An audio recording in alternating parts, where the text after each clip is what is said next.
matchup that I think is going to favor the Green Bay Packers, my friend. Steelers right now, I love the championship clause. You know everything about that organization from the Rooney's on down. I have much respect for. I have said this on this show time and time again. Roethlisberger is an underrated quarterback. I don't think he gets the credit that he deserves. I love the Pittsburgh physicality. But there's just something about this Packers team right now when I look at the offense.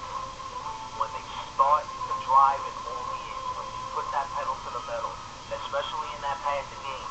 I do have my concerns about the run. I do have my concerns about Mike McCarthy being very impatient. But Troy Polamalu, let's face it, we haven't got into it before.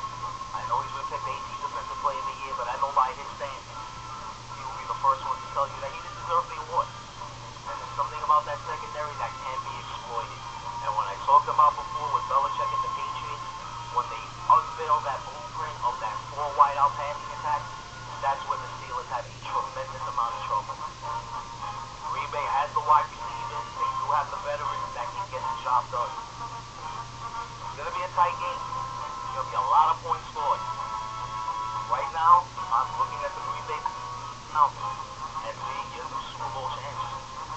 So my pick, Super Bowl Sunday, ladies and gentlemen, are the Green Bay Packers and the points. Jay, your pick. Super Bowl Sunday. Yes, sir. And listen, I know Willie Williams, we got him on the air. He's going to join us in just a matter of moments. I see he's dialed in. So Willie, just bear with me as I give you my Super Bowl pick. And listen, I know it's some 2 years ago I had to do this. You know, it's easy just to bet with your heart than with your head. And listen, I have to be objective. I have to be honest. I know the fan in me just says, oh, this is going to be the Steelers' day. This is going to be the Steelers' game. But I think it's going to be very tough in the sense that to start, I think the Steelers, they'll probably want to start off fast and loose, kind of reminiscent to the Super Bowl 2 years ago. I know the Packers are going to have a bunch of wrinkles there on defense that hold Dom Capers, their zone blitz, going up against Dick LeBeau, as you said. Not necessarily the defense going up against each other's defense. But I think that the Packers on offense, they can be what I like to call the clogged toilet. And the Steelers can be a clogged toilet too, where they just can't seem to get anything going. But I think physicality, I think James Harrison, LeVar Woodley. Not only that, I also think that Roethlisberger, who, let me tell you, he is on the cusp of being a Hall of Famer. Now, he has to stay clean, and he has to just continue to be productive for the rest of his career. But I don't think that there's going to be any stopping this team. And not only that, but I would also say that with the 60 in the Green Bay Packers coming into this game with 4 years, or let me see, 5 years ago when the Steelers came into the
train college athletes to get ready for the combine. So that's what I've been doing for the past 10 years, which is good. I mean, we have over 200 kids that we train each year. So it's really keeping me busy. I'm really glad I have help. Oh, well, no, that's good. Hey, listen, I'm sure you get probably a lot of kids that come through, and if that doesn't keep you on your toes, I don't know what does. I know that's right. I tell you what, though, Pittsburgh is a wonderful team. I heard that J.D. I think he picked Green Bay. So I did. I'm about to go against that. Well, I figured that would probably be your pick, and we're gonna ask you about that later on. But listen, let's go back to '93 when you first were drafted, and it's interesting because here you are, 6th round that you came out, and the Steelers had spent their 1st round pick on Deion Figures, kid out of Colorado. We all know they had Rod Woodson there. They had DJ Johnson, who was the corner there at that time. What was it like, trying to fit in not only with the depth of quarterback there, but also with Bill Cowher in his 2nd year there at Pittsburgh? I mean, it was a great turn now when Pittsburgh drafted me. But actually, Pittsburgh, they didn't even come work me out. They just watched film on me. And during the draft, I was just sitting around the second day of the draft, and Miami called me and said I was going to be the next pick in the 6th round. No, their next pick in the 6th round. But Pittsburgh had a spot above them. So Pittsburgh ended up calling me and drafting me before Miami had a chance to pick me up. So I wasn't expecting the Steelers to make that phone call, but they did, and I was so excited when they called, because I've always been a diehard Steelers fan all the kid. And being drafted from Pittsburgh, I mean, it was just a team that came through. We had Ron Woodson out there, and they drafted Deion Figures in the 1st round, and just to be among some guys that I know that can help me with my career was just a big deal. It was just, I was in awe when I went to first fight during my first fight, because Ron Woodson was out there, just seemed like he was just a robot. Couldn't anybody touch this guy.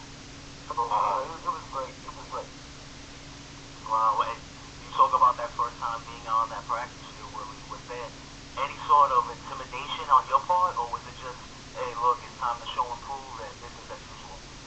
Yeah, I mean, my whole football career, even in high school, I always had that I was a chip on my shoulder. But being drafted right in the NFL, I knew I had to go prove myself because, even though I was saying about my height, I was too small, but I always had a chip on my shoulder. But it was kind of intimidating seeing people like Ron Woodson and Darren Perry, Cornell Lake, and I had to compete with the 1st round draft pick of Deion Figures.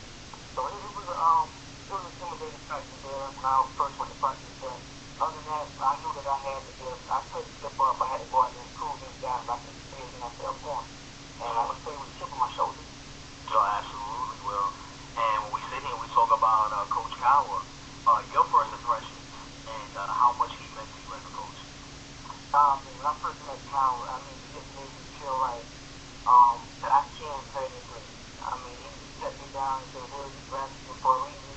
You know you can play, and this is what you have to work for if you want to play for a long time in the league." He was more like a player's coach. And that's what guys need these days, is a player coach. And that's how he made us feel. He treated us like family. The whole Willie family, they treated every player like they was family members. So it was just great to have a coach like that always has some back regardless what happened. He made me have confidence in myself. So he really did believe in my ability, and he gave me opportunity, and I took advantage of it. Wonderful. One more before I pass it on to my partner. Share with us your thoughts and feelings about your first full official year in Pittsburgh. My first full official year, the fans, wow. I didn't realize, me coming from a small school, being drafted for one of the best organizations in the NFL, and just to see all the fans around the whole city of Pittsburgh, diehard fans, they would know who you are when you walk on the street. They were like, "Oh, that's so-and-so. So, hey, that's the other." It just made me feel like it was a family in Pittsburgh. It was home. And I hate the fact that I had to leave after my 4th year because I didn't want to go for the kids to treat me like somebody. They made me feel good. And Pittsburgh is a great city. And we're talking about Willie Williams, former cornerback of the Pittsburgh Steelers, also played for the Seattle Seahawks, and we'll get into his time with the Seahawks and what it must have felt like to play. I know you're on the roster there in Super Bowl 40, but to see a lot of your former teammates and to go up against your former team, I'm sure that had to be bittersweet. But speaking of that 94 season, Willie, I tell you, what can you say? That game against San Diego, where thank God the Steelers had won these 2 Super Bowls, because that was a loss that stuck with me forever. You know, we all know San Diego was a team that, you know, plays in the warm weather. They came to Pittsburgh. It was a 55-degree day, a freakish, you know, weather day, and then just to think that you were 3 yards short, I tell you, that was as bad as a loss as I've ever seen. And I can only imagine for you and for the rest of the team, that certainly must have been very bitter to swallow. Oh yeah, it was. I mean, that was my second year, and that was the AFC Championship game, and that game just, I would never forget the game as well. I mean, that was a game that we had an opportunity to go to the Super Bowl, and to lose a game like that, it was just like, I mean, it left a sour taste in my mouth the whole season. So I paid off and went to the Super Bowl the following year, and I had an opportunity to start that season. I mean, it was just, I mean, that game right there just really made us just a little more hungry, and to make it to the Super Bowl the following year was a great, great feeling. Well, listen, before we even get to Super Bowl 30, and my partner, J.D., he's a huge Cowboys fan, so we'll have some fun talking about that game, but how can we forget the AFC Championship game 1995, and I've read stories about what had happened on that play, that 3rd and 1 with Lamont Warren, and let me tell you, that was a game where it had so many different plot lines and storyline. You know, Quentin Corey had almost picking that pass off there, where Ernie Mills just stripped the ball, a 4th and 3, Neil O'Donnell having to convert with Andre Hastings to get that big first down before he got the touchdown, and then of course your tackle on 3rd and 1, which I remember reading that you weren't even supposed to be there, that if you didn't make that tackle, I think Coach Kyle probably would have cut you right there on the spot. Please take us through that play, which turned out to be the most pivotal play of the game, because if they would have gotten that first down, Colts would have run the ball out, and it would have been another bitter year of disappointment.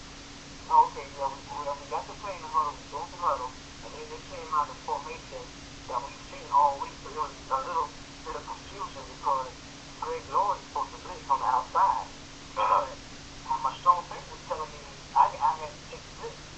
You know, he was calling my name, go blitz, not blitz, that's blitz. And I'm just looking confused. I'm like, nah, Greg has this well, blah, blah. But Greg was lined up head up on the tight end. So when I saw Greg lined up on head up on the tight end, I'm like, okay, well, I'm blitz. So I took the blitz, and the running back was going away from him. I just over make the tackle. I come to flying out, Greg was taking the blitz outside. So unfortunately, it was me. I took the blitz, made the tackle. Hey, Hail Mary pass is not down and go to the Super Bowl. So, and that Hail Mary, I tell you, boy, my heart almost went through my mouth, considering that they would have caught that ball. I tell you, that would have been a tough way to go out. And then that was Super Bowl. I mean, I'm sure they obviously was a thrill. You know, we all know about the whole media day and so on and so forth. Kind of take us through what that whole week was like leading up to the game before the actual game itself. But actually, the media day, it was kind of stressful because you had to sit around for like the whole hour.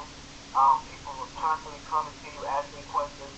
That's something you have to deal with. If you didn't deal with the media day, you go into your mind. So it was exciting at the same time, but still was stressful. People was ready to start practice and get away from all the tension and stuff like that. But we had fun with it. Media day was not a day that I was looking forward to it. Super Bowl 40, because I didn't know how it was. And Super Bowl 30. So I'm pretty sure those guys are probably glad the media day is over. All right, and then one last thing about the game itself before J.D. chimes in about that game, I'm sure. Listen, I know there was the one play early, which I'm sure people would probably look at with when you were covering Dion, and they had that long pass there down the middle. I'm sure maybe to this day, maybe some of the guys probably razz you on that. I mean, listen, you know, Dion was a little bit taller, but you certainly had stride for stride, but it was just a good throw there by Aikman. Can you kind of take us through that play and how that unfolded? Well, yeah, it was a skinner post. I had great coverage. I tried not to blow it out, but it just made a good play. But one thing about that, it was a